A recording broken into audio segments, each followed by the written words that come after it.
നമസ്കാരം, ജന്മഭൂമിയിലേക്ക് സ്വാഗതം. CMRലെ എക്സാലോജിക് മാസപ്പടി കേസിൽ CPM പ്രതിരോധത്തിൽ. അന്വേഷണം ഒന്നാം പിണറായി സർക്കാരിലേക്ക് വ്യാപിപ്പിക്കാൻ ED തീരുമാനിച്ചതോടെയാണ് CPM വെട്ടിലായത്. വീണയിൽ നിന്ന് രേഖകൾ ശേഖരിക്കാൻ തിരുവനന്തപുരത്ത് പിണറായി വിജയന്റെ വീട്ടിൽ പരിശോധിച്ചപ്പോൾ ED ഉദ്യോഗസ്ഥരെ ആക്രമിക്കുകയും കാറുകൾ തല്ലിത്തകർക്കുകയും ചെയ്ത ആവേശം ഇപ്പോൾ CPMനില്ല. രണ്ട് കമ്പനികൾ തമ്മിലെ പ്രശ്നമാണെന്നും എന്നാൽ പിണറായി വിജയനെ തടഞ്ഞു വെച്ചത് ശരിയല്ലെന്നുമുള്ള LDF കൺവീനർ TP രാമകൃഷ്ണന്റെ കഴിഞ്ഞ ദിവസത്തെ പരാമർശം അപകടം മണത്തതിനാലാണ് എന്നാണ് വിലയിരുത്തൽ. അന്വേഷണം വരുമ്പോൾ പിണറായിക്ക് പ്രതിരോധം തീർത്തില്ലെങ്കിൽ പാർട്ടിക്ക് വലിയ പ്രതിസന്ധിയാകുമെന്ന് ഒരു വിഭാഗത്തിന്റെ വിലയിരുത്തൽ. വീണയ്ക്ക് CMRലുമായി കരാർ കിട്ടിയത് എങ്ങനെയെന്നാണ് ED പരിശോധിക്കുന്നത്. പിണറായി സർക്കാർ കാലത്ത് CMRന് സർക്കാർ തലത്തിൽ ഏതെങ്കിലും തരത്തിൽ വഴിവിട്ട സഹായങ്ങൾ കിട്ടിയോ എന്നാണ് ED പ്രധാനമായും അന്വേഷിക്കുന്നത്. ഈ ആനുകൂല്യത്തിന്റെ മറവിലാണോ വീണയെ CMRൽ സഹായിച്ചതെന്നാണ് പരിശോധിക്കുന്നത്. CMRൽ നിന്ന് 2 കോടി രൂപ വീണ കൈപ്പറ്റി എങ്ങനെയാണ് ഈ തുക വിനിയോഗിച്ചതെന്നത് സംബന്ധിച്ച് വ്യക്തമാക്കുന്നതിൽ അവർ പരാജയപ്പെട്ടതും കേസിലെ നിർണായക വഴിത്തിരിവായി. പ്രധാനപ്പെട്ട രേഖകൾ ലോക്കറിൽ നിന്ന് വീണ മാറ്റിയിരുന്നു എന്നുള്ള കാര്യം വളരെ ഗൗരവത്തോടെയാണ് ED എടുത്തിട്ടുള്ളത്. വ്യാഴാഴ്ച രാവിലെ 9:30 EDയുടെ കൊച്ചി സോണൽ ഓഫീസിൽ ചോദ്യം ചെയ്യലിനെത്തിയ വീണ വിജയന് രാത്രി 8-നാണ് തിരിച്ചു പോകാൻ സാധിച്ചത്. 11 മണിക്കൂറാണ് ED ഓഫീസിൽ വീണയ്ക്ക് കഴിച്ചു കൂട്ടേണ്ടി വന്നത്. കഴിഞ്ഞ 17 നടന്ന ചോദ്യം ചെയ്യൽ 9 മണിക്കൂർ നീണ്ടു നിന്നിരുന്നു. 18-ന് തിരുവനന്തപുരത്തെ HDFC ബാങ്കിലെ വീണയുടെ ലോക്കറുകളിൽ ED പരിശോധന നടത്തിയിരുന്നു. സംസ്ഥാനത്ത് ഇന്നു മുതൽ വീണ്ടും ശക്തമായ മഴയ്ക്ക് സാധ്യതയെന്ന് കേന്ദ്ര കാലാവസ്ഥാ വകുപ്പിന്റെ മുന്നറിയിപ്പ്. വടക്കൻ കേരളത്തിലാണ് കനത്ത മഴയ്ക്ക് മുന്നറിയിപ്പുള്ളത്. 5 ജില്ലകളിൽ ഇന്ന് യെല്ലോ അലർട്ട് നൽകിയിട്ടുണ്ട്. മലപ്പുറം, കോഴിക്കോട്, വയനാട്, കണ്ണൂർ, കാസർഗോഡ് ജില്ലകളിലാണ് യെല്ലോ അലർട്ട്. അതേസമയം തിങ്കൾ ചൊവ്വ ദിവസങ്ങളിൽ അതിശക്തമായ മഴയ്ക്ക് സാധ്യതയുള്ളതിനാൽ ഓറഞ്ച് അലർട്ടും പ്രഖ്യാപിച്ചിട്ടുണ്ട്. വിവിധ തീരങ്ങളിൽ ഇന്ന് കടലാക്രമണത്തിന് സാധ്യതയുണ്ടെന്ന് ദേശീയ സമുദ്രസ്ഥിതി പഠന ഗവേഷണ കേന്ദ്രം അറിയിച്ചു. അടുത്ത 3 മണിക്കൂറിൽ കാസർഗോഡ് ജില്ലയിൽ ഒറ്റപ്പെട്ട ഇടങ്ങളിൽ ഇടത്തരം മഴയ്ക്കും മണിക്കൂറിൽ 40 കിലോമീറ്റർ വേഗതയിൽ ശക്തമായ കാറ്റിനും സാധ്യതയുണ്ട്. പത്തനംതിട്ട, ആലപ്പുഴ, കോട്ടയം, എറണാകുളം, കോഴിക്കോട്, കണ്ണൂർ ജില്ലകളിൽ ഒറ്റപ്പെട്ട ഇടങ്ങളിൽ നേരിയ മഴയ്ക്ക് സാധ്യത. കള്ളക്കടൽ പ്രതിഭാസത്തിന്റെ ഭാഗമായി തിരുവനന്തപുരം കാപ്പിൽ മുതൽ പൊഴിയൂർ വരെയും ഇന്ന് രാവിലെ 5:30 മുതൽ രാത്രി 11:30 വരെ 1.3 മുതൽ 1.5 മീറ്റർ വരെ ഉയർന്ന തിരമാലകൾ കാരണം കടലാക്രമണത്തിന് സാധ്യതയുണ്ടെന്ന് ദേശീയ സമുദ്രസ്ഥിതി പഠന ഗവേഷണ കേന്ദ്രം അറിയിച്ചു. താമരശ്ശേരിയിൽ നിന്ന് വ്യാഴാഴ്ച പകൽ കാണാതായ വിദ്യാർത്ഥികളെ കണ്ടെത്തി. 10ാം ക്ലാസ് വിദ്യാർത്ഥിനിയെയും +2 വിദ്യാർത്ഥിയായ കൂട്ടുകാരനെയും ഇയാളുടെ സുഹൃത്തും +1 പ്രവേശനത്തിൽ കിട്ടിയ വിദ്യാർത്ഥിയുമാണ് വ്യാഴാഴ്ച മുതൽ കാണാതായത്. വിദ്യാർത്ഥികൾ വടുവഞ്ചാലിലെ ചിത്രഗിരിയിലെത്തിയതായി സൂചന കിട്ടിയതിനെ തുടർന്ന് പോലീസ് രക്ഷിതാക്കൾ നടത്തിയ അന്വേഷണത്തിലാണ് ഇവരെ കണ്ടെത്തിയത്. ഇവരിൽ ഒരാളെ നാട്ടുകാർ എസ്റ്റേറ്റ് മേഖലയിൽ നിന്ന് കണ്ടെത്തിയിരുന്നു. ഇയാളിൽ നിന്ന് കിട്ടിയ വിവരത്തിന്റെ അടിസ്ഥാനത്തിൽ നടത്തിയ തിരച്ചിലിലാണ് മറ്റുള്ളവരെ കണ്ടെത്തിയത്. പോലീസിനെ കണ്ട ഉടനെ 2 കുട്ടികൾ എസ്റ്റേറ്റിനുള്ളിലേക്ക് ഓടിക്കയറി.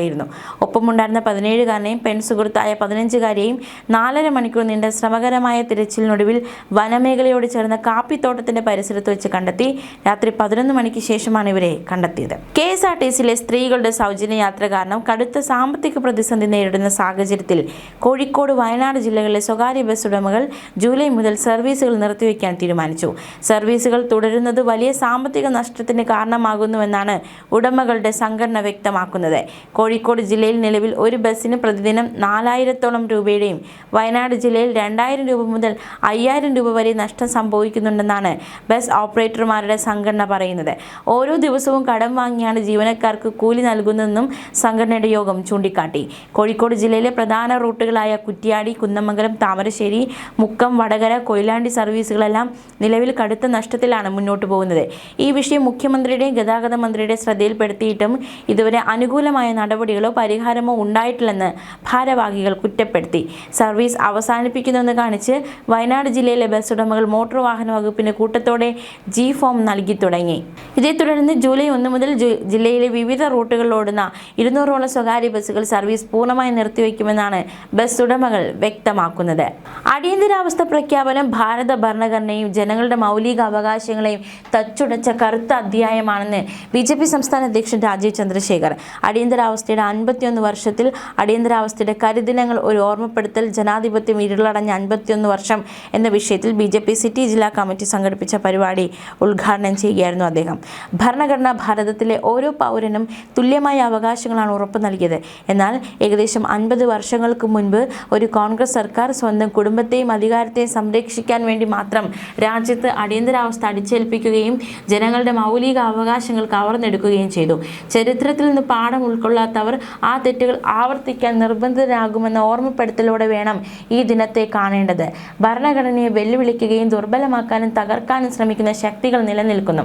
ഭാരതത്തിന്റെ ഭരണഘടനയിൽ വിശ്വസിക്കുന്നില്ലെന്ന് പരസ്യമായി പ്രഖ്യാപിച്ച ജമാഅത്തെ ഇസ്ലാമി പോലുള്ള തീവ്ര സംഘടനകൾ ഇന്ന് മുഖ്യധാര രാഷ്ട്രീയത്തിൽ സ്വാധീനമുറപ്പിക്കാൻ ശ്രമിക്കുന്നത് രാജ്യത്തിന് അപകടമാണ്. ജനാധിപത്യത്തെയും ഭരണഘടനയെ സംരക്ഷിക്കേണ്ടത് ഒരു രാഷ്ട്രീയ പാർട്ടിയുടെയോ വ്യക്തിയുടെയോ മാത്രം ചുമതലയല്ലെന്നും രാജ്യത്തെ ഓരോ പൗരനും ഇതിനായി ഒന്നിച്ച് പ്രതിജ്ഞ എടുക്കണമെന്നും രാജീവ് ചന്ദ്രശേഖർ പറഞ്ഞു. വെള്ളിയാഴ്ച ഡൽഹിക്കും ജിന്ദിനുമിടയിൽ ഹൈഡ്രജൻ ട്രെയിനിന്റെ പരീക്ഷണ ഓട്ടം പൂർത്തിയായി. ഇതിനു മുമ്പ് സോണിപ്പത്തിനും ജിന്ദിനും ഇടയിൽ ഒരു പരീക്ഷണ ഓട്ടം നടത്തിയിരുന്നു. ഹൈഡ്രജൻ ഇന്ധനമായി ഉപയോഗിക്കുന്ന ട്രെയിനുകൾ അവതരിപ്പിക്കുന്നതിനും കാർബൺ ബഹിർഗമനം കുറയ്ക്കുന്നതിനുമുള്ള ഇന്ത്യൻ റെയിൽവേയുടെ ശ്രമങ്ങളിൽ ഒരു പ്രധാന നാഴികക്കല്ലാണ് ജിന്ദ് സോണിപ്പത്ത് സെക്ഷനിൽ മണിക്കൂർ 120 കിലോമീറ്റർ വേഗതയിൽ ട്രെയിനിന്റെ പരീക്ഷണ ഓട്ടം നടത്തിയത്. അവസാനഘട്ട പരീക്ഷണ വേളയിൽ റെയിൽവേ ഉദ്യോഗസ്ഥർ പ്രകടനം നിരീക്ഷിച്ചുകൊണ്ടിരിക്കെ ജിന്ദിൽ നിന്ന് ഹൈഡ്രജൻ ട്രെയിൻ പുറപ്പെടുന്നതിന്റെ ദൃശ്യങ്ങൾ പുറത്തു വന്നിരുന്നു.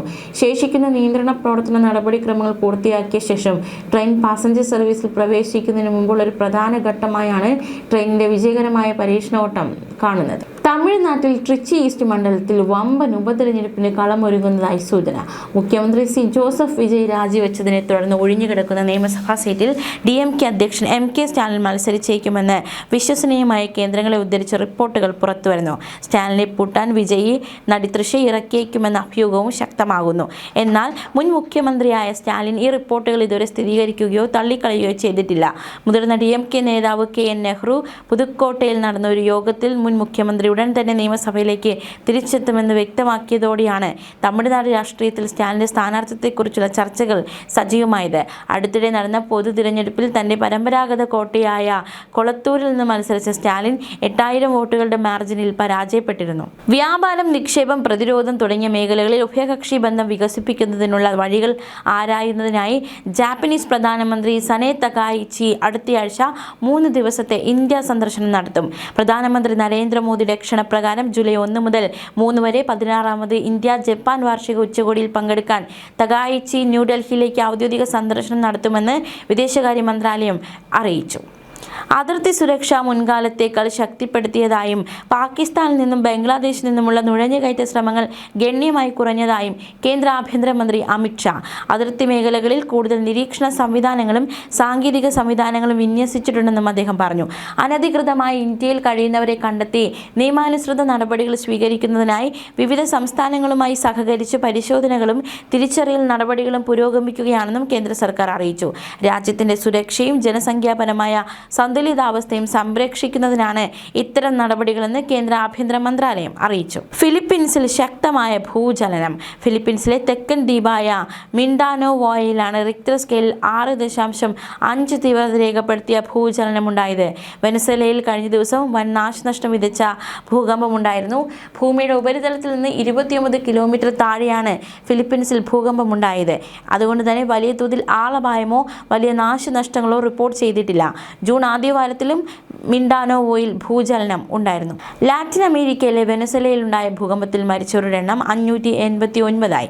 2980 പേർക്കാണ് പരിക്കേറ്റത്. 50,000-ലേറെ പേരെ കാണാനില്ല. തലസ്ഥാനമായ കാരക്കാസിലടക്കം വ്യാപക നാശനഷ്ടമുണ്ടായി. 100 കണക്കിന് കെട്ടിടങ്ങൾ തകർന്നു. അവശിഷ്ടങ്ങൾക്കിടയിൽ കുടുങ്ങിയവരെ രക്ഷപ്പെടുത്താനുള്ള ശ്രമം പുരോഗമിക്കുകയാണ്. പ്രാദേശിക സമയം ബുധനാഴ്ച വൈകുന്നേരമാണ് ഭൂകമ്പമുണ്ടായത്. ഭൂകമ്പ മാപിനിയിൽ 7.2 രേഖപ്പെടുത്തിയ ഭൂകമ്പമാണ് ആദ്യമുണ്ടായത്. 38 സെക്കൻഡിനകം 7.5 രേഖപ്പെടുത്തിയ രണ്ടാമത്തെ ഭൂകമ്പമുണ്ടായി. ഇതിനുശേഷം 30 തുടർ ചലനമുണ്ടായി. കരീബിയൻ തീരനഗരമായ മെറോണിന് പടിഞ്ഞാറ് ഭൂമിക്കടിയിൽ 13 കിലോമീറ്റർ ആഴത്തിലായിരുന്നു ഭൂകമ്പത്തിന്റെ പ്രഭവ കേന്ദ്രം.